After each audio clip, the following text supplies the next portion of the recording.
Hello bachcho, let's read this question. So this question says, when a body is falling freely and air resistance is neglected, then on the basis of which assumptions the value of g can be taken to be constant. Option A is the height through which the object falls is small compared to the earth radius.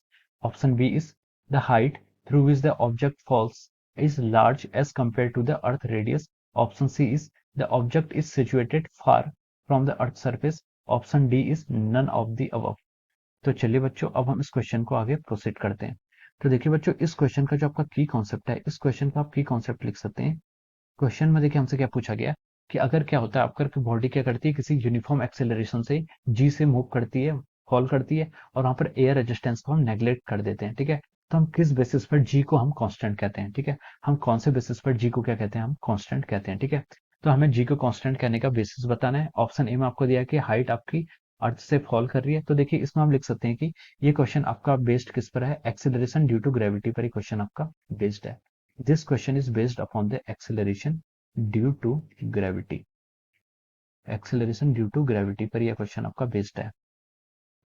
तो देखिए देखिए acceleration due to gravity की जो, देखिए यहाँ पर question में क्या था कि किस कंडीशन एयर रेजिस्टेंस को नेग्लेक्ट कर रहे हैं। ठीक है, तो देखिए एक्सेलरेशन ड्यू टू ग्रेविटी जो आपका होता है, एक्सेलरेशन ड्यू टू ग्रेविटी की जो वैल्यू आती है वो आती है आपकी G M divide by R का स्क्वायर। ठीक है, ये यहाँ पर जो आपका आर है, ये मान लीजिए आपकी क्या है, कोई ये आपकी अर्थ है, ये अर्थ की रेडियस है आर, और इसका मास हमने यहाँ पर कोसेंट्रिक मान रखा सेंटर पर। ठीक है, तो अगर इसमें किसी ऑब्जेक्ट का मोशन क्या हो रहा है, अर्थ की सरफेस पर होता है, या फिर at a distance H which is much and much less, sorry H a distance H पर होता है, जो कि हमारी क्या होती है, आर से क्या होती है आपकी काफी स्मॉल होती है। ठीक है, अगर हम ऐसे कंसिडर का मोशन कर रहे हैं जहां पर हम ऑब्जेक्ट की हाइट क्या है आपकी आर, यानी कि रेडियस ऑफ अर्थ से बहुत ज्यादा स्मॉल होती है, तो हम वहां पर जो आपका जी होता है, हम जी डैश को वहां पर क्या मान लेते हैं, जी मान लेते हैं, यानी कि जी की वैल्यू 9.8 मीटर पर सेकंड लेते हैं। लेकिन अगर आपका एच आर के क्या हो जाता है, कंपेरेबल में होने लग जाता है, तो जी डैश की वैल्यू क्या हो जाती है, चेंज हो जाती है। वो ये ना रह के क्या हो जाती है आपकी जी इंटू हाइट पर ले जा रहे हैं, तो 1 - 2h/r। ठीक है,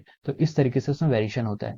लेकिन देखिए क्वेश्चन में हम जो जी डैश को जी लेते हैं, उसके पीछे का अजम्पशन क्या है, उसके पीछे का अजम्पशन यही है कि हम क्या करते हैं, ये हाइट क्या होती है आपकी बहुत ही स्मॉल कंसिडर करते हैं as compare to the radius of the earth, तभी हम जी डैश की वैल्यू और जी की वैल्यू दोनों को हम इक्वल ले सकते हैं। तो ये आपका क्या होता है, रीजन होता है।